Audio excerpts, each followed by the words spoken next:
Hello and welcome back to Let's Play Obduction. We've just explored the Kaptar region leading up to the temple. We've shut off the dome disabler Mofang beam by swapping the minecart with the blue laser on it over. And we're about to go up this staircase here and see where this goes.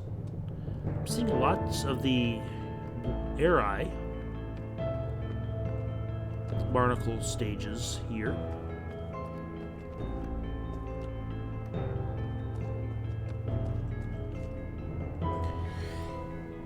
And we see the evidence of all this machinery that they've got in were used for some basically looks like some sort of fishing operation or trapping, where they use the great big hooks to catch these oversized fish things. And it looks like the air eye beetles would be about the right size for bait for these things. I don't think I want to know how big these species or that ate whatever those fish things are. There's a little path going down, but it's kind of blocked. And we can see more moray out that direction. So this must be on the edge of the... And we've got a dead end, but we're also at the dome edge. As we get closer to the dome, we can see that we are able to teleport still.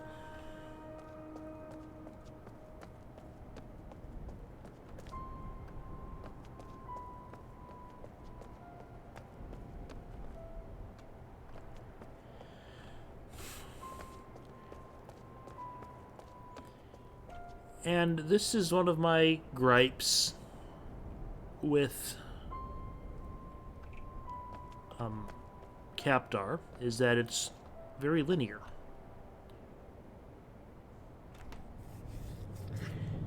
There's a path through, and you just do what's on that path, and that's kind of unlike Hunrath, where you could wander anywhere.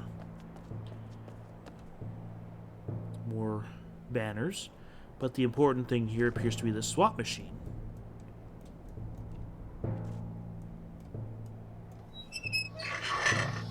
With green.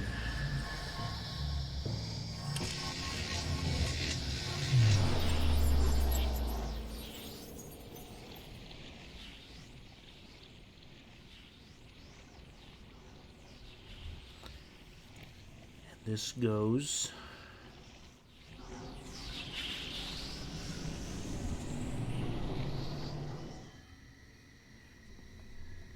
to moray, it looks like. And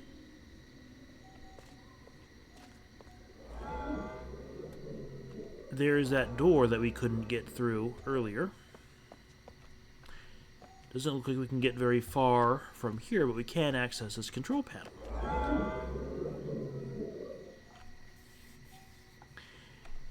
And this one's a little different than the one in the garage back in Hunrath.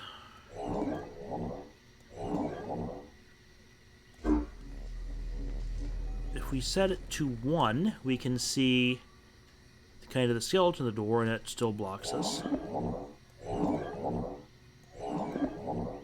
If we set it to 2, we get that glowy blue stuff covering it, and if it was set to 3 when we got here... Boy, that is annoying mouse movements there.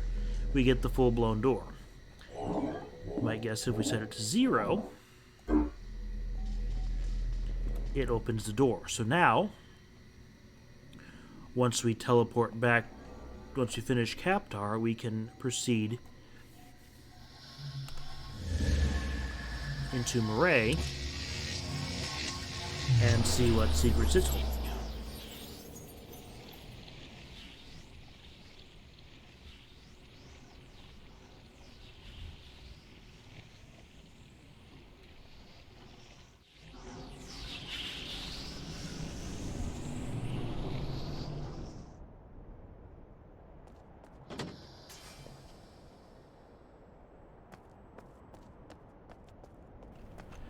Okay, so we came from below. Let's keep going up here. Back in Kaptar, of course.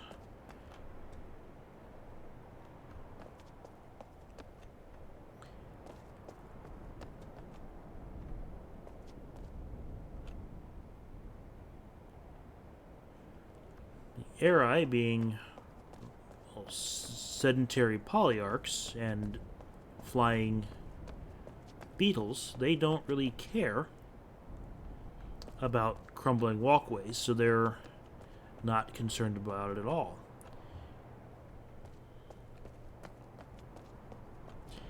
And here's another swapper. Orange.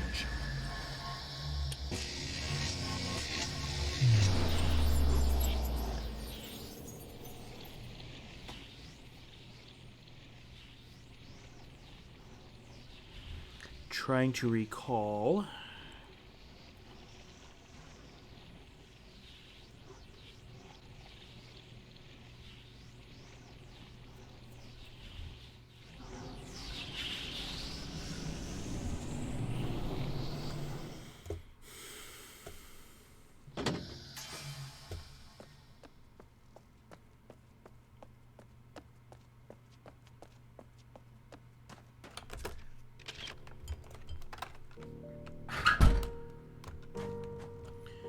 Okay, so Farley's house. Remember the mayor documents in the mayor's office said that Farley has a vault area? And that's what this is back here.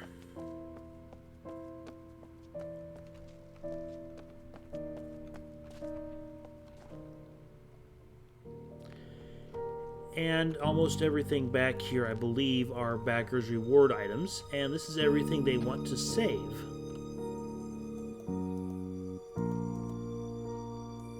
You can pick up and examine most of the stuff here.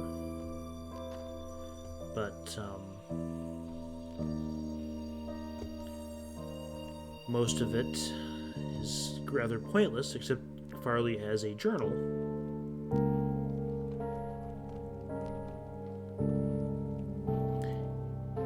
I believe this is some sort of candle-powered boat back when kids were still allowed to play with fire.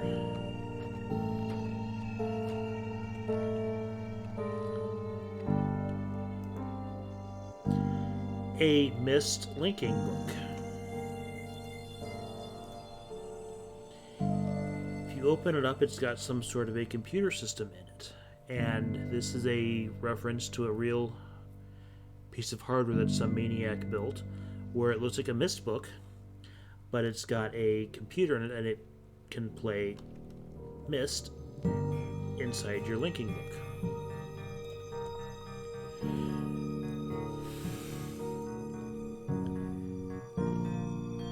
Either that's a movie prop from Indiana Jones, or that's the Lost Ark of the Covenant. A painting of Soria, the area outside of here. Looks like a painting of three girls. That's like it was painted here in Hunrath. A letter, or a note. Eri Larval Notes by CF, which would be Caroline Farley.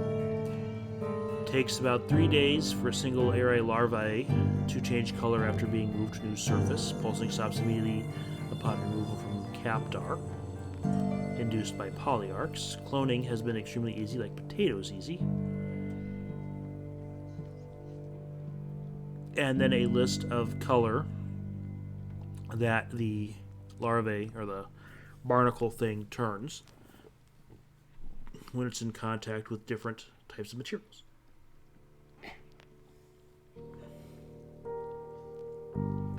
And she's curious about the effect of combining various base surfaces. The light they emit is handy given our limited supply of diesel fuel.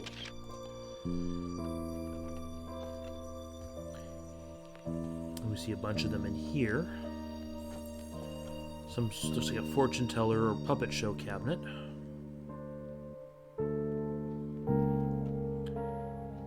Books, more toys. And it just looks like they pushed everything of value back into here. Might be where Farley sleeps, too. And then we have a journal here, and I think I will read this journal. And then that may be the end of the episode once this journal is over.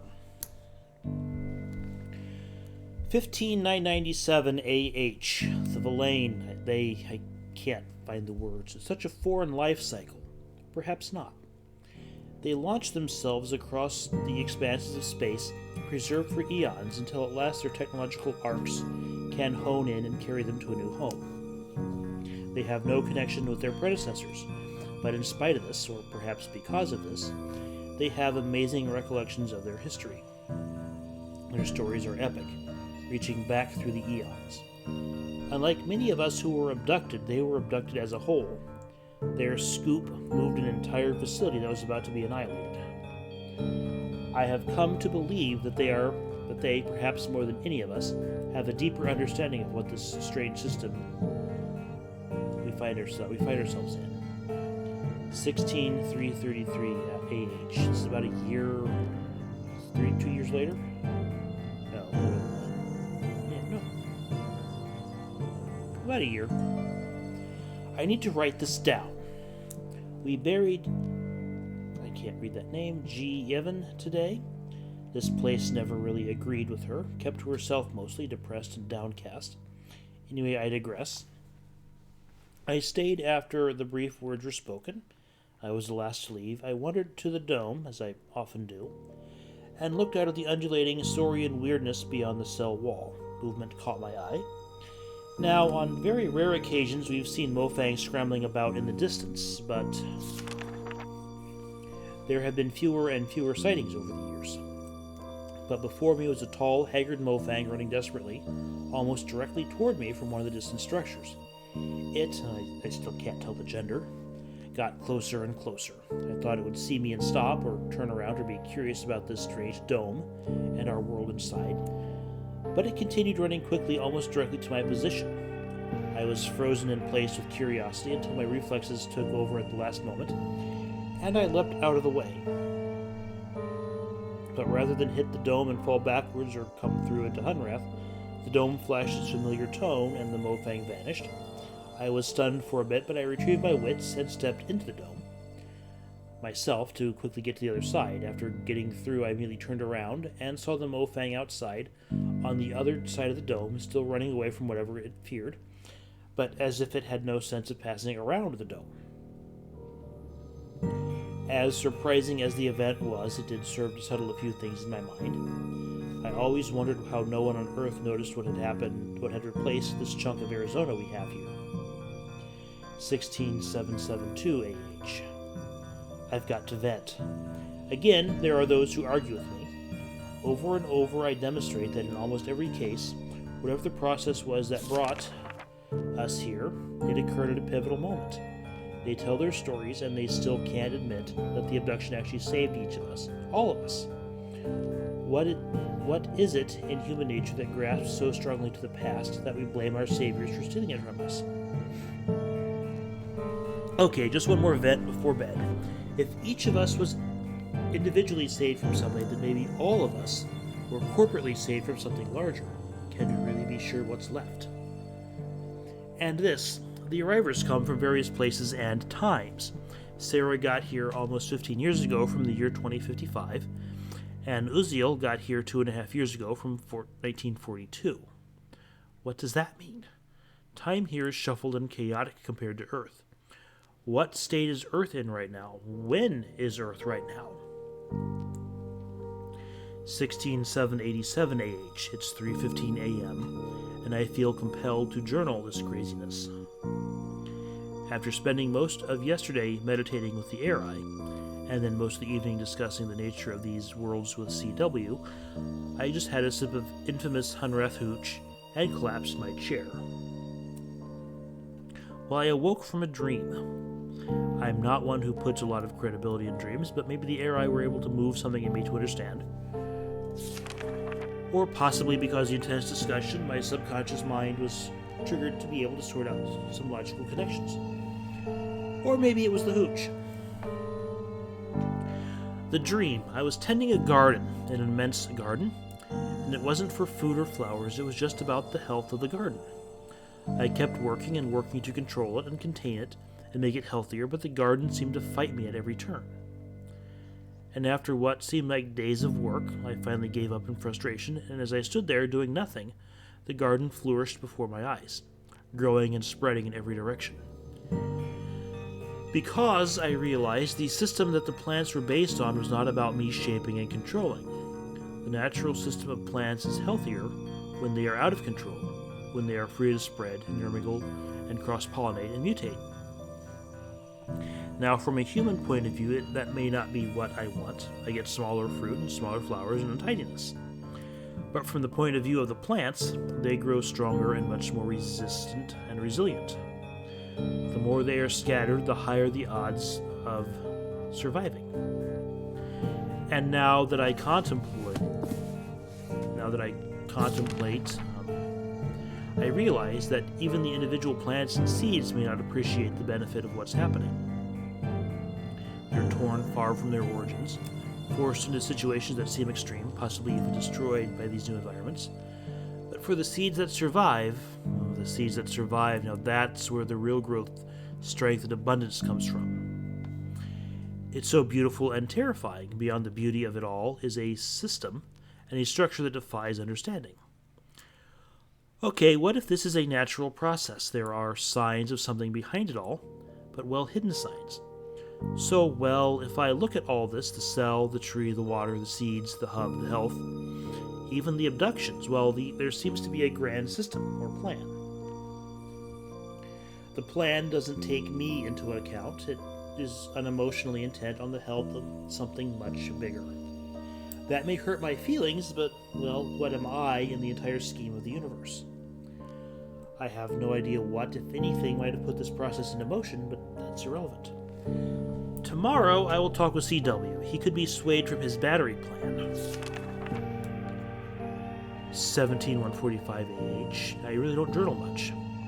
I came to write this down because I am distraught. As I contemplate the plan that I have set in motion, I realize that I have become the destroyer of worlds. I sat down to write to seek some cathartic tranquilization, and I realized that the last thing I journaled was some esoterically beautiful philosophy about letting the garden grow. Not so reaffirming or calming. But nevertheless, here is my reasoning because I must write this down. Simply, it's us or them. Complexly, if this is some kind of garden, and we're the plants or seeds or whatever, some of us have gotten together and decided we're the better choice to survive. If the others have unilaterally decided that we all won't survive. I am more fit. This is not me. I want to be calm and garden, or ungarden, or grow, or whatever. What gives one species the right to destroy another species? Who gets to choose? Do I just lay down and die because the more aggressive species thinks they're better and more powerful? What brutal scale do I use to measure the good of some against the life of others? Does love ever destroy in order to help more survive? To help love itself to survive? Does that even make sense? Can I kill because I think it will bring about more love? What if I'm not even capable of understanding the situation of hate versus love? Maybe I am the hater. Do I generate this love delusion to help me maintain my sanity in the light of the choice I have made? It's too much. If these are just my walls of delusion, then I choose to live within them. I am a seed scattered by the wind, but I will not simply be trampled. I will kick and scream and survive. May God have mercy on my soul. If I could put the book down. Okay, that is clearly about, the last part of that is clearly about the Mofang battle. The Mofang have apparently unilaterally declared that the humans aren't fit to survive, and possibly they have threatened the Villain and the Arai as well. And the humans aren't just going to lay down and put up with that, they're going to fight back.